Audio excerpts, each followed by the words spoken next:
Hello dear students.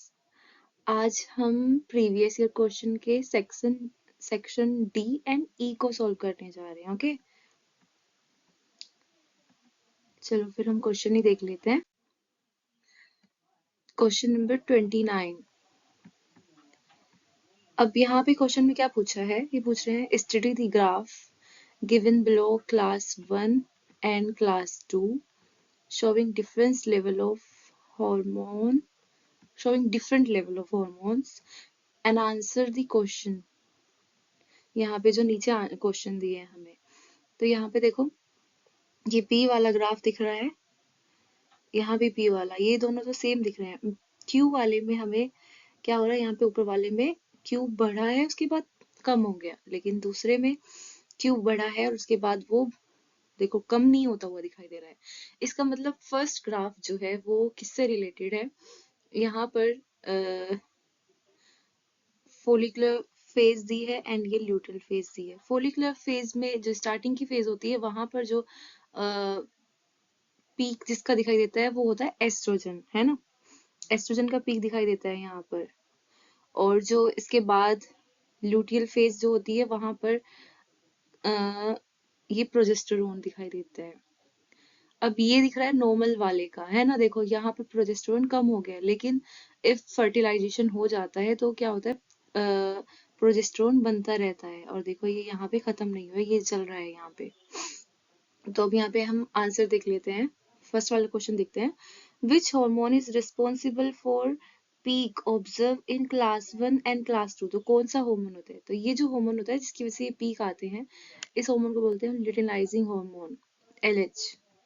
And LH surge जो होता है वो ओवुलेशन करता है। यहाँ पे जो है देखो ये LH सर्ज आई, यहाँ पे जो एस्ट्रोजन बनता है इधर, एंड यहाँ पे एस्ट्रोजन का पीक आएगा और यहाँ पे ओवुलेशन होगा।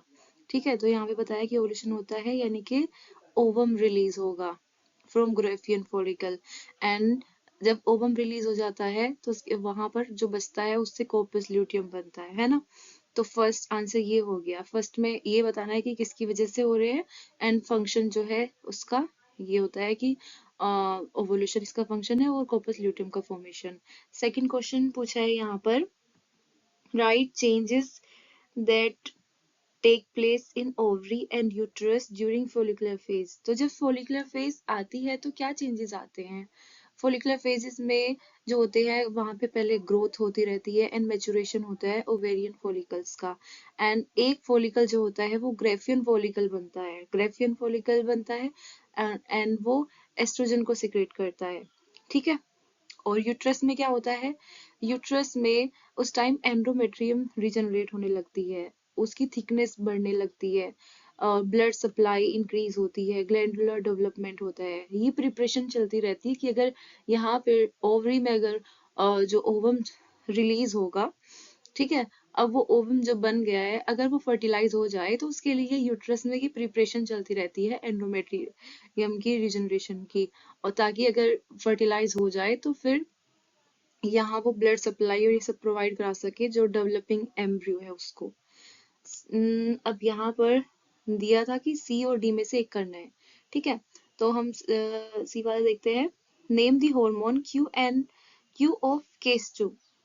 केस 2 में जो क्यू है उसका नेम बताओ। अब जो केस 2 में क्यू है ये प्रोजेस्टेरोन, प्रोजेस्टेरोन ही है दोनों में ये, लेकिन यहाँ पर वो अगर फर्टिलाइजेशन नहीं होता है तो जो कॉर्पस ल्यूटियम होता है वो डिजनरेट हो जाता है। तो प्रोजेस्टेरोन रिलीज करने का काम कौन करता है, कॉर्पस ल्यूटियम करता है। इफ फर्टिलाइजेशन नहीं होगा तो कॉर्पस ल्यूटियम मतलब डिग्रेड हो जाएगा। तो जब वो खत्म हो जाएगा तो फिर प्रोजेस्टेरोन नहीं बनेगा, वो घट जाएगा। लेकिन अगर फर्टिलाइजेशन हो जाता है तो वो बढ़ता जाता है, क्योंकि वो उस टाइम को जो कॉर्पस ल्यूटियम है वो सपोर्ट करने लगता है उसको। ठीक है, एक स्टेज तक कॉर्पस ल्यूटियम उसमें रहता है। तो यहाँ पर जो क्यू है ये क्या है, प्रोजेस्टेरोन।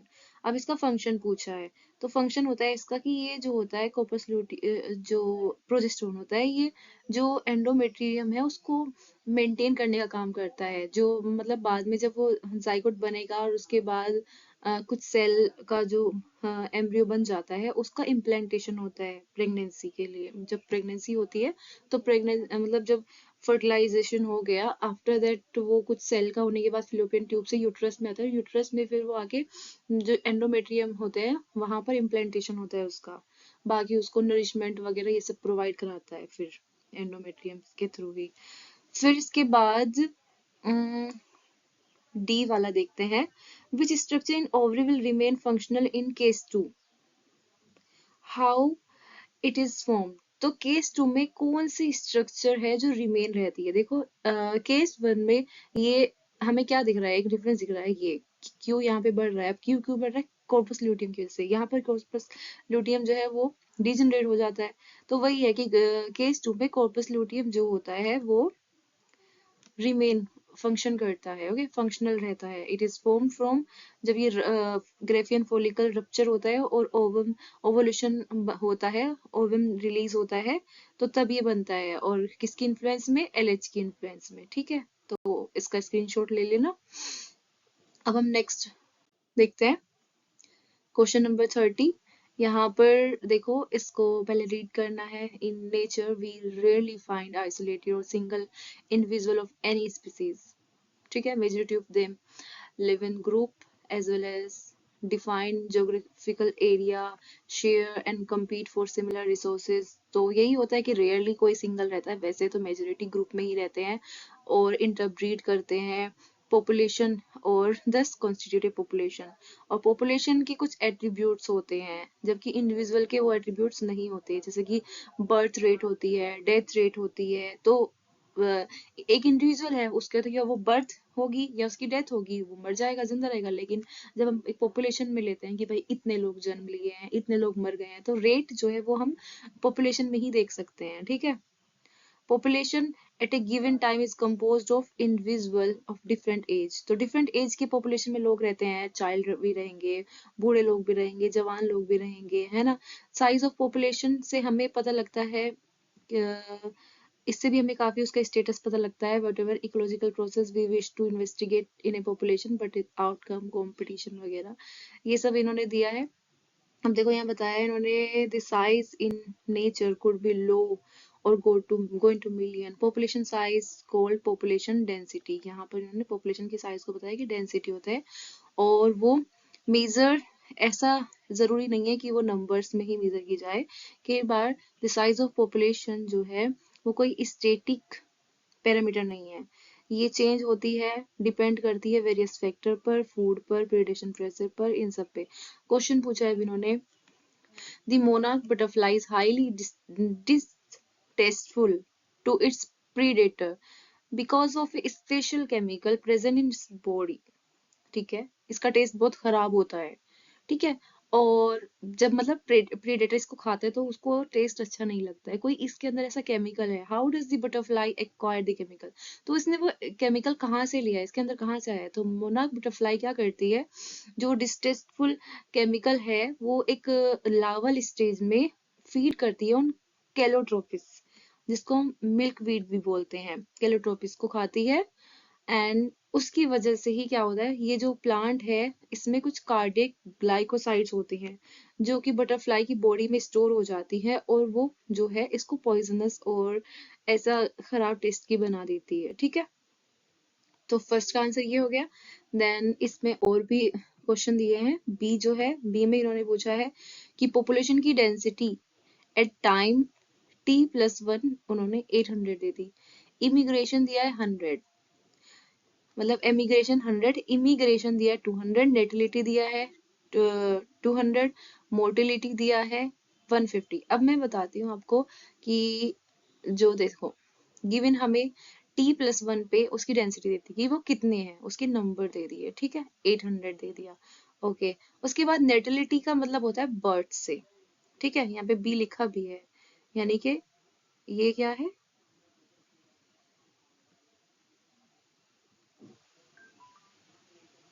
ओहो बहुत गंदा लिखा जा रहा है आज। एक्चुअली मेरे पास आज पेन वाला सिस्टम नहीं है, मैं आज नॉर्मली लैपटॉप से ही पढ़ा रही हूँ, तो थोड़ा सा मैनेज कर लेना। बहुत गंदी राइटिंग आ रही है। ठीक है, मैं लिखने की कोशिश ही नहीं करती हूँ। नेटिलिटी जो है यहाँ पर, नेटिलिटी देखो 20 मोल बता दिया है, तो इसी से आप देख लेना कि बर्थ से रिलेटेड है। ठीक है, अपने नोट्स में लिख लेना। और इमिग्रेशन, इमिग्रेशन का मतलब होता है कि कहीं और से अंदर आना। ठीक है, तो जो नेटिलिटी होता है इससे बर्थ हो रहा है, यानी कि इससे भी क्या होगा, प्लस होगा पॉपुलेशन साइज में।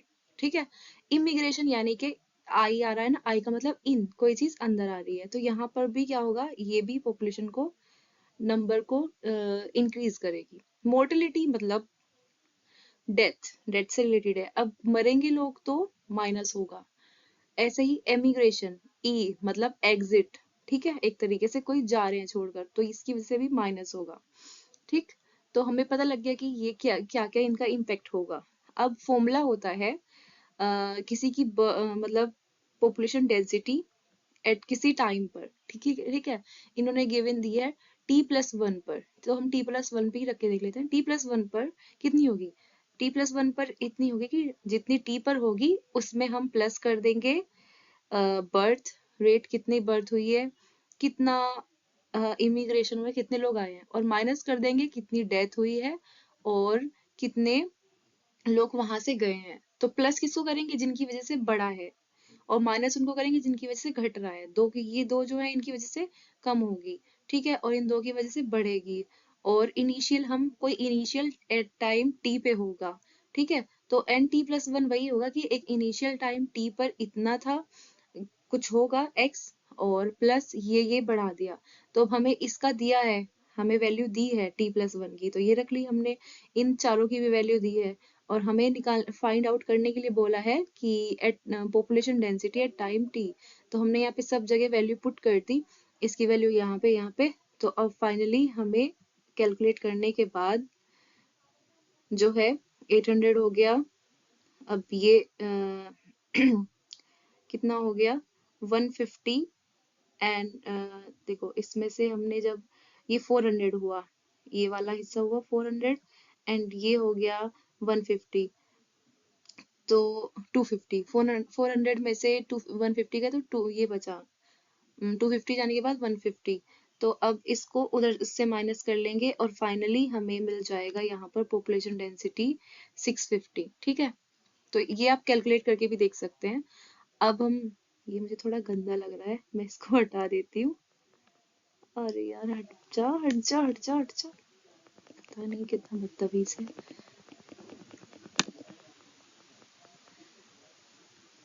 ठीक है, चलो। अब यहाँ क्या पूछा है, और इन्होंने पूछा, बोला है comment upon the type of age pyramid that will be formed in this case. तो अब यहाँ पर कैसा पिरामिड बन रहा है, अब एक चीज देखो यहाँ पर, जब जो प्लस होने वाला है 400 है, और जो माइनस होने वाला है वो कितना है, 250 है। तो यानी कि यहाँ पर जो बर्थ और इमिग्रेशन है वो डेथ और एमिग्रेशन से ज्यादा है। इसका मतलब क्या है, अब एक जब हम ग्राफ बनाते हैं तो यहाँ सबसे पहले नीचे जो होते हैं वो प्री रिप्रोडक्टिव होते हैं ना,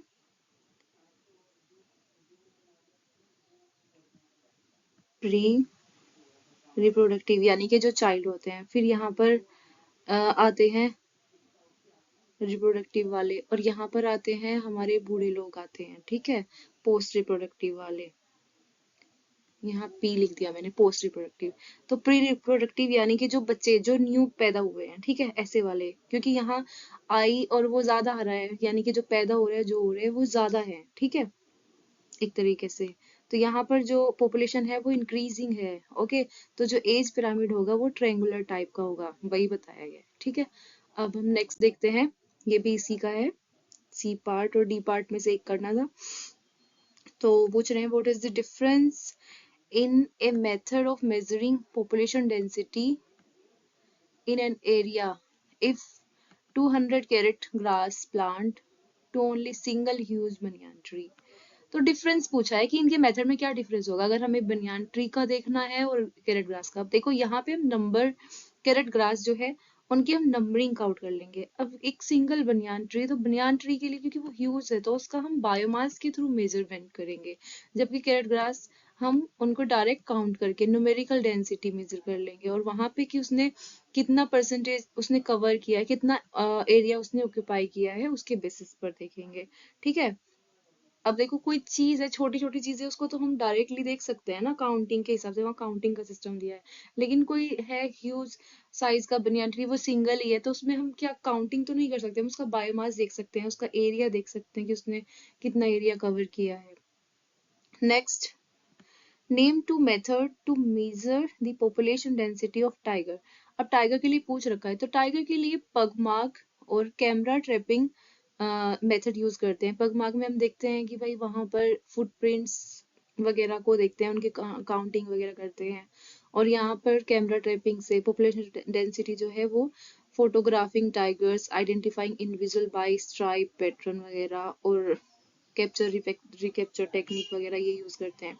तो हम डायरेक्ट बता सकते हो पगमार्क से और कैमरा ट्रैपिंग से हम टाइगर की पॉपुलेशन देख सकते हैं।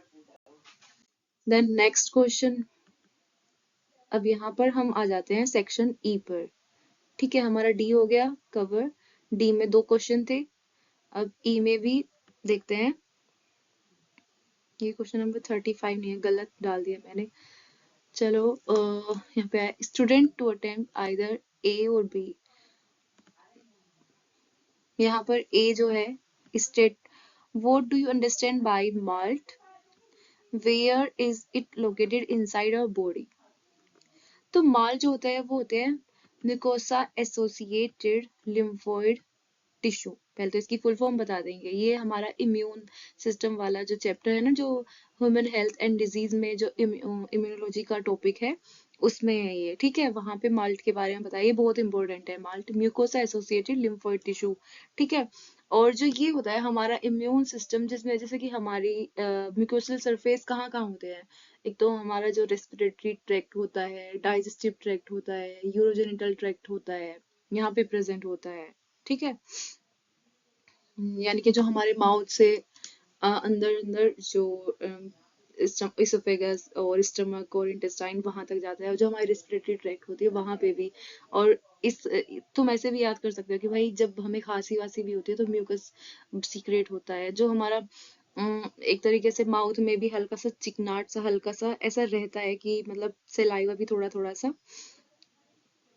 तो इससे तुम थोड़ा याद रख सकते हो जो भी मतलब और एक ये होता है जो ओपनिंग हमारी बाहर की साइड होती है वहां पे डिफरेंट पैथोजन से बचाने के लिए कि भाई स्पेशली इसीलिए जो है माल्ट होता है कि ताकि बाहर से ये ओपनिंग है और कोई जर्म्स बाहर से ऐसे डायरेक्टली अंदर ना चले जाए, तो ये म्यूकस जो होता है उसको ट्रैप करके बाहर निकाल देता है। जैसे कि हमें इन्फेक्शन होता है तो हमें खांसी होती है, और खांसी होने पर म्यूकस वगैरह बनता है, तो वो इसीलिए बनता है ताकि म्यूकस के अंदर उसको उलझा के और बाहर निकाल दिया जाए। तो यहाँ पे बताया है कि पार्ट ऑफ ये जो है हमारे इम्यून सिस्टम का पार्ट होता है, और लिम्फोइड टिश्यू एसोसिएटेड होते हैं विद म्यूकोसल सरफेस। जो म्यूकोसल सरफेस है उसके साथ लिम्फोइड टिश्यू एसोसिएटेड होते हैं। ओके। जो रेस्पिरेटरी ट्रैक्ट की लाइनिंग होती है, डाइजेस्टिव ट्रैक्ट और यूरोजेनिटल ट्रैक्ट होते हैं, वहां पे प्रेजेंट होता है। फिर नेक्स्ट क्वेश्चन पे आते हैं, साइटोकाइन बैरियर। डायरेक्ट भी एनसीईआरटी से ही है। ये इन्नेट इम्यूनिटी से है ना। इन्नेट इम्यूनिटी में जो है कि साइटोकाइन बैरियर जो होते हैं उसमें जो कोई वायरस इन्फेक्टेड सेल होती है वो इंटरफेरोन सेक्रेट करती है, और जो नियर बाई की सेल होती है वो मतलब उनको प्रोटेक्ट करने के लिए, है ना, protect nearby healthy cell from viral infection. Next चलते हैं, ये बीसी का पार्ट है। Name the diagnostic test for AIDS, on what principle does it work. तो एड्स के लिए जो टेस्ट होता है वो एलाइजा होता है, एलाइजा करते हैं ना, एंजाइम लिंक्ड इम्यूनोसोर्बेंट एसे। और इसका प्रिंसिपल होता है एंटीजन एंटीबॉडी का इंटरेक्शन। ठीक है, इतना ज्यादा तुम्हें पढ़ने की जरूरत नहीं आगे, बस तुम्हें यही बताना है कि it work on the based on the principle antigen antibody interaction. ठीक है। और फिर इस तरह से HIV एंटीबॉडीज को ब्लड में ये डिटेक्ट कर लेता है। ब्लड के अंदर HIV के अगेंस्ट एंटीबॉडीज बनी होगी, तो उन एंटीबॉडीज को हम जब एलाइजा करते हैं उसमें कुछ एंटीजन रखते हैं जो कि HIV के ही मतलब रिलेटेड एंटीजन होंगे। तो जो वो एंटीबॉडी होगी वो उससे इंटरेक्ट करेगी, तो पता लग जाएगा कि इफ वो एंटीबॉडी इंटरेक्ट कर रही है, फिर एक कलर डिफरेंट कलर का हम कुछ एंजाइम वगैरह भी यूज करते हैं उसमें, और फिर वो कोई सबस्ट्रेट यूज किया जाता है, और वो सबस्ट्रेट इफ इंटरेक्शन हुआ तो वो सबस्ट्रेट जो है कन्वर्ट हो जाता है किसी क्रोमोजेनिक में। तो वो हमें कोई कलर दिखेगा, मान लो ब्लू कलर दिखा एकदम, जब वो सबस्ट्रेट कन्वर्ट हुआ तो हमें पता लग जाएगा कि हाँ भाई यहाँ पर HIV है ना, यहाँ पर ये जो है इसको एड्स है, सो एंड सो इस पीपल को। तो यहाँ पे तुम्हें ये याद रखना कि एलाइजा यूज होता है और एंटीजन एंटीबॉडी इंटरेक्शन के बेसिस पर होता है, ठीक है, जो प्रिंसिपल है। फिर यहाँ बोला है कि बोन मैरो और थाइमस जो है वो बहुत इंपॉर्टेंट रोल प्ले करते हैं इम्यून सिस्टम में। हाँ करते हैं, क्योंकि भाई हमारी जो बोन मैरो होती है, सारी जो सेल्स होती है हमारी, मतलब जितनी भी ब्लड सेल्स बनती है, RBC WBC सब जो है वो बोन मैरो में ही बनती है, ठीक है। और जो हमारी बी लिम्फोसाइट होती है, बी इसको बी लिम्फोसाइट ही इसीलिए बोला गया क्योंकि ये बोन मैरो में ही बनती है और मैच्योर भी वहीं पे होती है, ठीक है। और ये जो बी लिम्फोसाइट होती है एंटीबॉडी प्रोड्यूस करती है। और थाइमस जो होता है हमारा, थाइमस भी बहुत इंपॉर्टेंट है, और थाइमस में हमारी जो टी लिम्फोसाइट होती है वो थाइमस में मैच्योर होती है, और इसीलिए इसको टी लिम्फोसाइट बोला गया है क्योंकि ये थाइमस में मैच्योर होती है।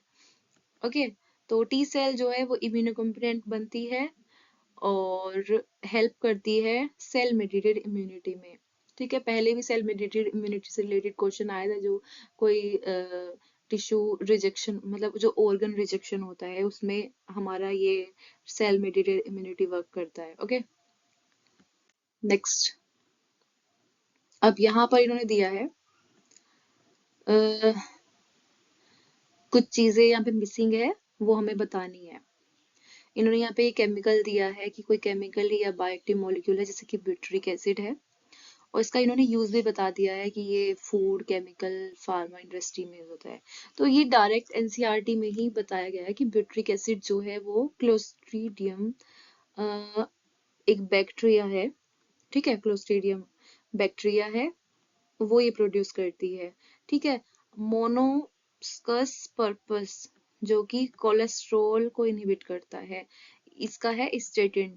नॉर्मली मेडिसिन भी जब किसी के अंदर कोलेस्ट्रॉल बढ़ जाता है ज्यादा, उसको मेंटेन करने के लिए भी स्टेटिन दी जाती है, तो इससे भी याद रखता है कि कौन करता है स्टेटिन, और स्टेटिन मोनोस्कस पर्पस से मिलता है, ठीक है। तो इसका कैटेगरी पूछा है कि मोनोस्कस पर्पस है कौन, ये एक फंगल है, ये फंगल, इसकी कैटेगरी कहाँ आती है, फंगल में आती है। देन साइक्लोस्पोरिन ए जो है, साइक्लोस्पोरिन ए क्या सीक्रेट करती है, ये करती है, अच्छा साइक्लोस्पोरिन एक केमिकल है, ये कौन सीक्रेट करता है, ट्राइकोडर्मा पॉलीस्पोरम। तो ये भी एक फंगस है, देखो ये भी फंगस है, ये भी फंगस है, ये फंगस।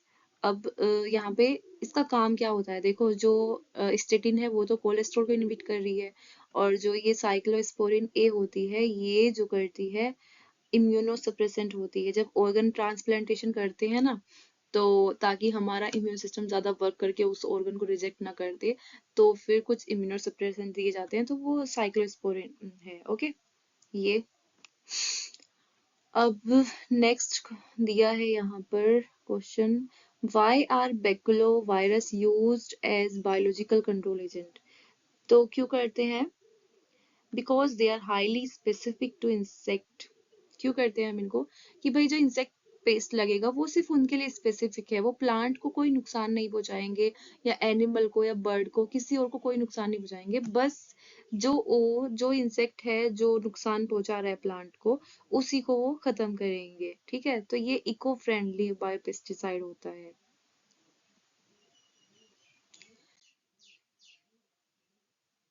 अरे ये क्या हो गया, चलो ऊपर तो इतना कुछ नहीं दिया इन्होंने, यहाँ पे देखते हैं। इन्होंने पूछा है distinguish between two cells enclosed in a mature male gametophyte of an organ angiosperm. तो यहाँ पे मेल गेमेटोफाइट जो होते हैं, मेल गेमेटोफाइट एक्चुअली जो एंजियोस्पर्म का मेल गेमेटोफाइट होता है वो होता है पोलन ग्रेन। ठीक है, पोलन ग्रेन होता है और पोलन ग्रेन में दो सेल होती है। एक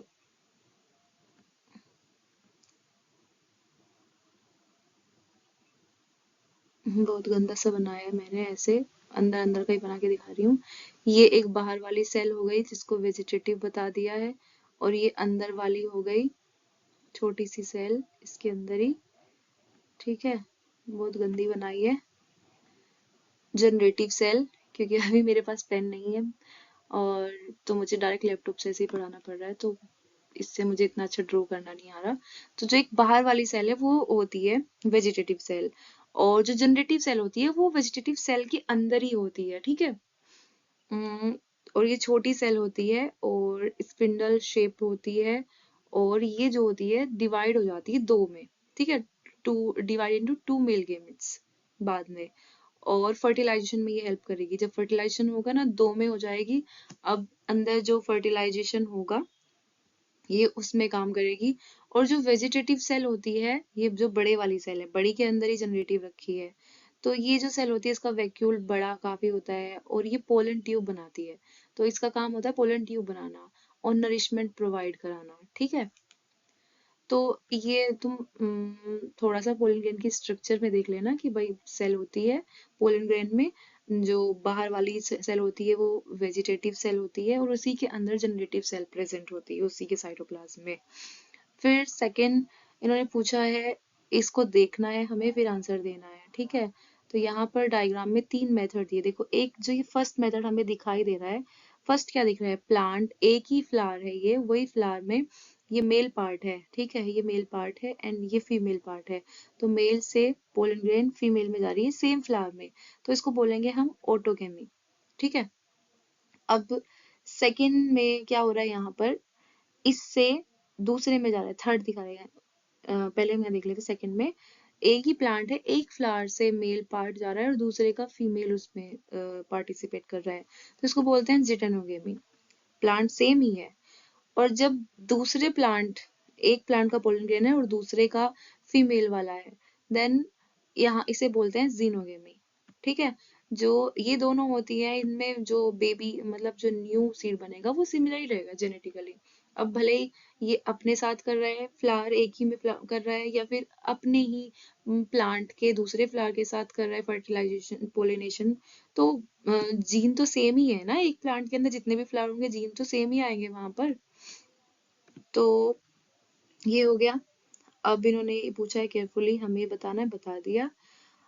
और examine them carefully and write the technical terms used for pollen transfer method। अब ये तो नॉर्मली खुद से हो सकता है। अब इसमें ठीक है, अब यहाँ पे देखते हैं वाटर लिली में और इसमें हमें सक्सेसफुल ये बताना है कि कैसे ये अचीव करते हैं सक्सेसफुली। तो पोलिनेशन जो होता है वाटर लिली के अंदर जो है वो इंसेक्ट के थ्रू होता है, इसे बोलते हैं एंटोमोफिली। ठीक है, तो फ्लावर जो होता है वो वाटर की सरफेस पर होता है, तो इंसेक्ट आता है और वो पोलिन ग्रेन को लेके आता है और स्टिग्मा पे रखता है। ठीक है, देन वेलिस्नरिया में क्या होता है, वेलिस्नरिया जो होता है मेल फ्लावर जो होता है वो डिटेच होता है और वो वाटर में फ्लोट करता है, pollen carried by water current, ये वाटर करंट के थ्रू आता है और स्टिग्मा तक आता है, तो ये हाइड्रोफिली के थ्रू होता है। ठीक है, तो वेलिस्नरिया में हाइड्रोफिली शो होती है और यहाँ पर जो होता है एंडोमोफिली शो होती है। ठीक है, अब जैसे कि ऑटोगेमी है ना, वो कई बारी बाई एयर हो जाती है, या फिर अगर प्लांट खुद अगर फ्लावर बंद है तो वो किसी की जरूरत भी नहीं पड़ती है उसे बाहर से। और जो ये जिटेनोगेमी जीनोगेमी है, इनमें कोई इंसेक्ट हेल्प करेगा या बाई एयर भी हो सकती है। ठीक है, तो इनके भी जो मेथड है वो ये हो सकते हैं। Then write advantage of pollen transfer in method 3।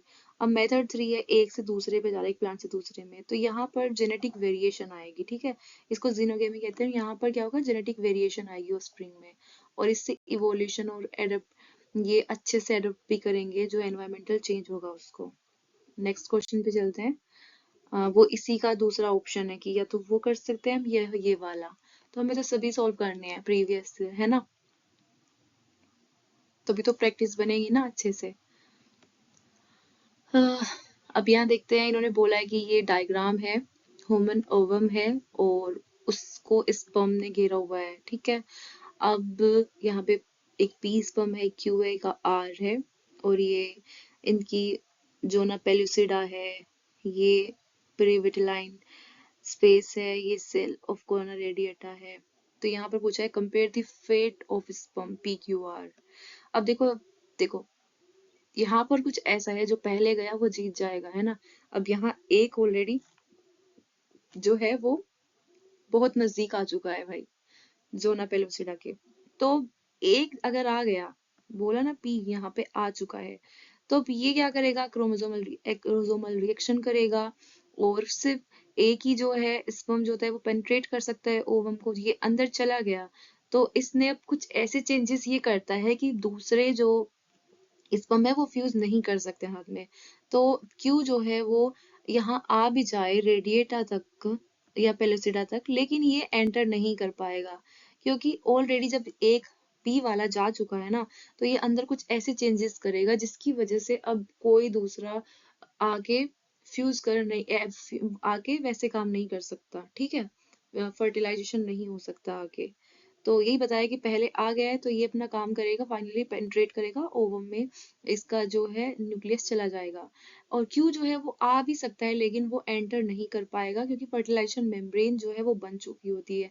कुछ चेंजेस ऐसे होते हैं कि टफ बना देते हैं फर्टिलाइजेशन मेम्ब्रेन को, और कुछ जो यहाँ पर बाहर कुछ ऐसी चीज लगी होंगी जिनकी वजह से ये एंट्री मिल रही है इसको। तो सबसे पहले यही काम अंदर होता है कि और किसी की एंट्री को रोक दिया जाए। तो यहाँ पर कोर्टिकल रिएक्शन वगैरह होती है जिसकी वजह से ये जो है फर्टिलाइजेशन के लिए नहीं एंटर कर पाएगा। और ये जो तीसरा है, ये does not reach the ovum and degenerate, ये जो है ये पहुंच भी नहीं पाएगा, डिजनरेट हो जाएगा, ठीक है। अब सेकंड है, write the role of zona pellucida in this process. अब जोना पेलुसिडा का रोल क्या होता है, यहाँ पर कुछ क्या होते हैं, रिसेप्टर्स टाइप कुछ प्रेजेंट होते हैं, ZP2 ZP3, species specific binding होती है वहां पर, ठीक है। स्पर्म की स्पर्म जोना पेलुसिडा पर मैंने बताया रिसेप्टर प्रेजेंट होते हैं, वो यहाँ भी स्पर्म के पास भी कुछ ऐसा होगा। तो ये बाइंडिंग होगी स्पर्म की इसके थ्रू, ठीक है, स्पर्म की बाइंडिंग होगी, और उस जब वो बाइंडिंग होगी उसी के बाद एक्रोसोमल रिएक्शन होगी। अगर ये मान लो किसी और स्पीसीज के स्पर्म हुए, तो भाई ऐसा तो नहीं हो सकता ना, अगर वो दूसरी स्पीसीज के है तो वो बाइंडिंग होगी ही नहीं, वो बाइंडिंग नहीं होगी तो ये रिएक्शन नहीं होगी। तो सेम स्पीसीज है, स्पीसीज स्पेसिफिक है, दैट्स वाई ये बाइंडिंग हो रही है, और बाइंडिंग होने के बाद एक्रोसोमल रिएक्शन हो रही है। तो ये काम करता है रिकॉग्नाइज करने वाला। एंड इसके बाद क्या है, जब स्पर्म की एंट्री हो जाती है तो पॉलीस्पर्मी को भी यही रोकता है, ठीक है। और अदर स्पर्म के लिए इसको इम्परमिएबल बन जाती है ये, है ना। फिर थर्ड, चेंजेस बताने हैं after the entry of sperm. जब एंट्री हो जाती है ना, तो चेंजेस क्या होते हैं, हमारा जो ओवम होता है वो जो है एक स्टेज में रुका रहता है, म्यूसिस सेकंड कंप्लीट नहीं रहती उसमें, ठीक है, वो एक स्टेप में रुकी रहती है। तो फाइनली यहाँ पे म्यूसिस जो सेकंड है उसका कंप्लीशन होगा, और फाइनली जो प्रो न्यूक्लियस है फीमेल का पहले वो बनेगा, एंड वहां पर कोर्टिकल रिएक्शंस होगी जिसमें फर्टिलाइजेशन की मेम्ब्रेन बनेगी और पोलिस्पर्मी ब्लॉक होगी, और फिर जो मेल न्यूक्लियस है और फीमेल प्रोन्यूक्लियाई है वो फ्यूज होगा, जिसको हम सिनगेमी बोलते हैं, एंड देन डिप्लॉयड जाइगोट बनेगा। और फिर फाइनली जो मेटाबॉलिज्म आगे उस में मतलब वो जाइगोट बन जाएगा, वहां पे एक्टिवेशन होगा मेटाबॉलिज्म का, ठीक है। उसके बाद आगे जाके 2 सेल 4 सेल वो सब स्टेजेस आएंगी। फिर हम आते हैं how acrosome and middle piece of human sperm able to play important role in human fertilization। तो एक्रोसोम क्या करता है और मिडल पीस क्या करता है। एक्रोसोम के पास जो होते हैं वो एंजाइम होते हैं, ठीक है, जो कि हाइलुरोनिडेज एक्रोसीन, और ये जो है जो करना रेडिएटा होती है, जोना पेलुसिडा होती है, इनको डाइजेस्ट करते हैं और फिर तभी तो इसमें एंट्री कर पा रहा ना वो, जैसे कि वहां पे आया, रिकॉग्निशन हुआ, उसके बाद एक्रोसोम से क्या हुआ, एक्रोसोमल रिएक्शन शुरू हुई और एक्रोसोम ने अपने एंजाइम सीक्रेट किए और उन एंजाइम ने उनको डाइजेस्ट करना शुरू किया और फिर वो अंदर प्लाज्मा मेम्ब्रेन के साथ फ्यूज किया, ठीक। एंड देन अंदर न्यूक्लियस चला गया उसका, स्पर्म का, और उसके साथ साथ सेंट्रियोली भी जाती है एक, और वो सेंट्रियोली जाएगी और उस सेंट्रियोली के जाने के बाद ही ये फाइनली मियोसिस सेकंड कंप्लीट होता है। और मिडल पीस जो होता है उसमें माइटोकॉन्ड्रिया होते हैं, जो स्पर्म होते हैं उनकी मोटिलिटी बहुत हाई होनी चाहिए, ठीक है। तो मोटिलिटी जो है, मोटिलिटी किसी चीज की कब हाई होती है, जब उसको एनर्जी अच्छे से मिलती है, तो माइटोकॉन्ड्रिया होंगे तो एनर्जी अच्छे से मिलेंगी, तो यही है कि एटीपी प्रोवाइड करेगा, ठीक है, ताकि वो ओवम के पास पहुंच सके। अब नेक्स्ट क्वेश्चन पे चलते हैं, क्वेश्चन नंबर 33। यहाँ इन्होंने पूछा है कि परफॉर्म करना है हमें cross between two sickle cell carrier, ठीक है। What ratio is obtain between carrier, तो दो कैरियर लिए, अब देखो क्रॉस किया सिकल सेल कैरियर। अब देखो नॉर्मली जो नॉर्मली हीमोग्लोबिन होता है उसका जो अलील होता है वो एसबीए होता है, जब सिकल सेल का होता है वो एसपीएस होता है। तो इन्होंने बोला है कि कैरियर का क्रॉस कराना है, यानी कि एच बी जिसके पास एक ए वाला हो एक एस वाला हो, ए वाला हो एस वाला हो, ठीक है। उनका क्रॉस कराने के बाद उनसे गैमेट्स, इससे भी दो तरह के गैमेट्स बनेंगे और इससे भी दो तरह के गैमेट बनेंगे। तो जब हम प्रिंट स्क्वायर बनाएंगे तो मजाक मत उड़ाना, बहुत गंदा सा लिखा जाने वाला है, पर हम बना के देख लेते हैं, कोशिश करते हैं। मैं एच भी नहीं लिखती हूँ, ए और ऐसे ही लिखूंगी, ठीक है। ए वाला, एस वाला, ए, तुम्हें एच बी पूरा ही लिखना है, मेरे पास पेन नहीं है अभी इसलिए मैं ऐसे लिख रही हूँ। तो जब यहाँ पे आएगा तो यहाँ क्या बनेगा, एच बी ए, एच बी ए, ठीक है। यहाँ पर एच बी ए और एच बी एस आएगा, यहाँ पर भी ऐसे ही एच बी ए ऊपर से आया और एच बी एस, और यहाँ पर होगा एस एस। तो हमें यहाँ पर एच बी ए वाला क्या मिला है, एच बी ए वाला एक मिलेगा, ठीक है, यहाँ बताया भी देखो एक मिला। और एच बी एस वाले दो मिले हैं, एक ये और एक ये, और एच बी एस वाले एक मिले हैं। तो इन्होंने ये पूछा रेशियो क्या मिला है कैरियर, डिजीज फ्री और डिजीज का। तो कैरियर जो मिले हैं वो दो मिले हैं और डिजीज फ्री जो मिले हैं एक मिला है और डिजीज वाला मिला है एक, ठीक है। और क्या पूछा है, name the nitrogenous base substituted, यहाँ पे नाइट्रोजनस बेस जो है वो सब्सटीट्यूट कौन सी है, ग्लूटामिक एसिड के बदले यहाँ पर वेलिन आ जाता है, ठीक है। और यहाँ पर क्या है, थायमीन ने एडेनिन को रिप्लेस किया था, क्योंकि जो ग्लोबुलिन जीन था उसमें ए के बदले क्या आ जाता है, टी आ जाता है, उसकी वजह से क्या हुआ है, उसी की वजह से हमारा अमीनो एसिड भी चेंज हो गया, ग्लूटामिक एसिड के बदले वेलिन आ गया, और एक चेंज होते ही हमारा देखो कितना बदलाव हो गया, सिर्फ और सिर्फ एक चेंज होने की वजह से। Next, explain the difference in inheritance pattern of flower color in garden pea and snapdragon with the help of monohybrid cross। वैसे कल मैंने ये जेनेटिक्स के लेक्चर में बताया भी है, इनकम्प्लीट डोमिनेंस के बारे में बताया है ना मैंने, इनकम्प्लीट डोमिनेंस। तो यहाँ पे वही पूछा है कि गार्डन जो मेंडल थे, मेंडल ने गार्डन पी प्लांट पर पूरी रिसर्च की थी, उन्होंने स्टडी किया, उन्होंने 7 पे ऑफ करेक्टर देखे थे और उनमें उन्होंने, मैंने तो टोलनेस वाला दिखाया था, बाकी और पे भी सेम ही बिल्कुल फॉलो करता है, सब में यही होता है कि अगर हमने फ्लावर कलर का ही ले लिया जैसे कि पर्पल का व्हाइट के साथ कराया, तो हमें F1 जनरेशन में सारे के सारे जो है जिनका ऐसा कुछ जीनोटाइप आएगा वो सब के सब कैसे होंगे, पर्पल होंगे। देन जब उनका सेल्फिंग कराएंगे F2 में हमें फिनोटाइपिक रेशियो 3:1 आएगा, जबकि जीनोटाइपिक रेशियो जो है वो 1:2:1 आना था। ठीक है, और फिनोटाइपिक रेशियो 3:1 आएगा, क्योंकि वहां पर ऐसे वाला जो भी दिख रहा है ना, इंटरमीडिएट जो जिसके पास हेटेरोजाइगस वाला है, वो भी क्या शो कर रहा है, वो क्योंकि यहाँ पर जो ये वाला है P जो है वो डोमिनेंट है ओवर स्मॉल p। ठीक है, तो यहाँ पर पर्पल कलर ही शो करेगा फ्लावर का। जबकि जब हम देखते हैं इन केस ऑफ स्नैपड्रैगन, ठीक है, डॉग फ्लावर प्लांट है ये। ठीक है, इसमें क्या होता है कि डॉग फ्लावर प्लांट में या स्नैपड्रैगन में जब हम देखते हैं तो वहां पर जब हम रेड के साथ व्हाइट क्रॉस कराते हैं तो F1 जनरेशन में ना तो रेड वाला मिलता है ना व्हाइट वाला, हमें पिंक मिलता है। और जब F2 में देखते हैं तो हमें वहां पे एक रेड, 2 पिंक और एक व्हाइट मिलता है। वहां पे जीनोटाइपिक रेशियो तो सेम ही आया है, वही 1:2:1, लेकिन फिनोटाइपिक रेशियो चेंज हो गया है। जो दो है वो ऐसे शो कर रहे हैं, यानी कि हेट्रोजाइगस वाला जो है वो इसका मतलब है यहाँ पर जो रेड कलर है वो व्हाइट पर पूरी तरह मतलब डोमिनेंस नहीं है। तो ये जो है यहाँ पे हेट्रोजाइगस जो है वो इंटरमीडिएट ट्रेट शो कर रहा है। ठीक है, नेक्स्ट पे चलते हैं।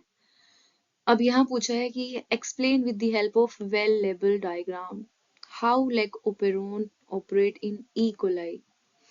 तो क्या होता है, मैंने ये डायरेक्ट एनसीईआरटी से उठा लिया है। लेक ओपेरोन देखते हैं हम, यहाँ पर जो है देखो, ये वाला जो जीन है ये लेकोपेन के कंपोनेंट के बारे में है। देखो, ये आई जीन है, ये रिप्रेसर एमआरएनए बनाता है और रिप्रेसर प्रोटीन के लिए कोड करता है। ठीक है, ये हमेशा बनता रहता है। बाकी ये जो दूसरा वाला है जेड, जेड वाई ए, इनके लिए जो प्रोमोटर, ये प्रोमोटर है इनका और ये ऑपरेटर है। बाकी आई वाले का प्रोमोटर इधर है। तो जब ये नॉर्मली हमारे पास इंड्यूसर एब्सेंट होता है, यहाँ पर इंड्यूसर कौन है, इंड्यूसर होता है लैक्टोज। इफ ऐसा होता है मीडिया में इकोलाई ग्रो कर रही है, अगर लैक्टोज नहीं प्रेजेंट है, ठीक है, लैक्टोज प्रेजेंट नहीं होगा, तो क्या होता है, जो ये रिप्रेसर प्रोटीन होती है ये बाइंड करती है ऑपरेटर से। और जब ये ऑपरेटर से बाइंड करती है तो फिर ये जो है यहाँ पे ट्रांसक्रिप्शन नहीं होता, यानी कि इस ओपेरन को ये क्या करते हैं, स्टॉप कर देते हैं, ये वाला ऑपरेंड चलता नहीं है। ठीक है, यहाँ पर ये जो ZYA है ये फिर ट्रांसक्रिप्शन नहीं करते हैं। और इफ ऐसा होता है कि हमारे मीडिया में जो है लैक्टोज प्रेजेंट है, लैक्टोज या फिर एलोलैक्टोज, तो ये बनेगी, लेकिन इससे बनने के बाद जो लैक्टोज है, जो इंड्यूसर है, यहाँ पे लैक्टोज इंड्यूसर की तरह है, ये इससे बाइंड करेगा और ये बाइंड करने के बाद ये ऑपरेटर से बाइंड नहीं कर पाएगा और यहाँ पर जो है फाइनली हमारा ओपेरोन चलेगा और यहाँ पर ट्रांसक्रिप्शन होगा जेड से जेड, इसका इनके एमआरएनए बनेंगे एंड एमआरएनए बनने के बाद यहाँ पर जो है जेड जो होता है वो कोड करता है किसके लिए, बीटा गैलेक्टोसाइडेज के लिए, वाई करता है परमीज के लिए, ए करता है ट्रांस एसिटाइलेज के लिए। अब जो ये बीटा गैलेक्टोसाइडेज है ये क्या है भाई,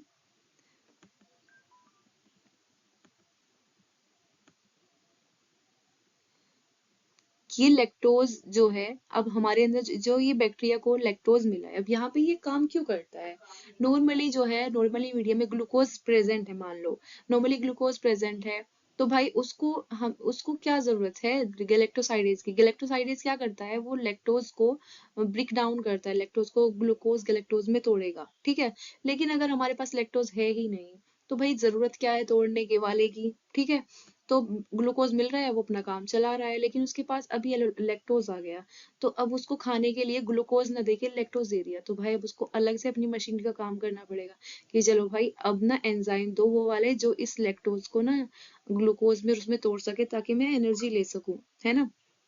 तो बैक्टीरिया ने अपने सिस्टम्स को ऐसे बोला, तो भाई ये तो बन ही रहा था, अब लैक्टोज ने इसको क्या किया, यहाँ पर इससे बाइंड हो गया। ठीक है, और फाइनली यहाँ जो है प्रोमोटर ने अपना काम करना शुरू किया, यहाँ पर जो है फाइनली ट्रांसक्रिप्शन हुआ और ट्रांसक्रिप्शन होने के बाद अपना जो एंजाइम चाहिए थे इनको, इससे ये एक्टिवेट हो गया, यहाँ पे इनएक्टिव कर दिया था इस ओपेरन को, यहाँ पे ये एक्टिव हुआ और एक्टिव होकर गैलेक्टोसाइडेज बने, उसने लैक्टोज को तोड़ा, परमीएज क्या करेगा, उसको और परमिशन देगा कि भाई बाहर से जो है और अंदर वो मतलब इजीली मतलब ये आ सके, ठीक है। और ट्रांस एसिटाइलेज भी अपना काम करती है, मतलब ये काम करते हैं कि भाई लैक्टोज को एलोलैक्टोज में कन्वर्ट करने का, ताकि क्योंकि एलोलैक्टोज ही जो है वो बाइंड करता है, ठीक है। तो इतना ज्यादा तो नहीं देखना है आपको, आपको देखना है कि यहाँ पर क्या है, इंड्यूसर प्रेजेंट है, इंड्यूसर प्रेजेंट होगा तो जो ये लेकोपेरन है ये नहीं चलेगा, ठीक है। यही बताया है कि इन जो ओपेरन है यहाँ पर जो है आरएनए पॉलीमरेज जो है प्रिवेंट आरएनए पॉलीमरेज, क्योंकि यहाँ पे फिर आरएनए पॉलीमरेज नहीं आ पाएगा, ये प्रोमोटर है, यहाँ पे आरएनए पॉलीमरेज बाइंड करेगा और आरएनए बनाएगा, तो यहाँ पर इनके आरएनए नहीं बनेंगे और फिर फाइनली ये प्रोटीन नहीं बनेगी, ये एंजाइम नहीं बनेंगे, क्योंकि ठीक है। बाकी इफ ये इंड्यूसर प्रेजेंट है तो वो इंड्यूसर जो है रिप्रेसर प्रोटीन से बाइंड करेगा और फाइनली यहाँ पर जो है आरएनए पॉलीमरेज बाइंड करेगा, प्रोमोटर से यहाँ पे आएगा एंड देन फाइनली ये जो प्रोसेस है ट्रांसक्रिप्शन की वो चलेगी और ये एंजाइम बनेंगे, और ये एंजाइम इसी इंड्यूसर को यूज करने के लिए बन रहे हैं, ये उसको तोड़ने के लिए बन रहे हैं। कोई भी चीजें कॉम्प्लेक्स फॉर्म में है तो उसे सिंपल फॉर्म में तोड़कर ही कोई खाता है, तो उसे सिंपल फॉर्म में तो तोड़ना ही होगा ना, तभी तो डाइजेस्ट होगा। तो आज का हमारा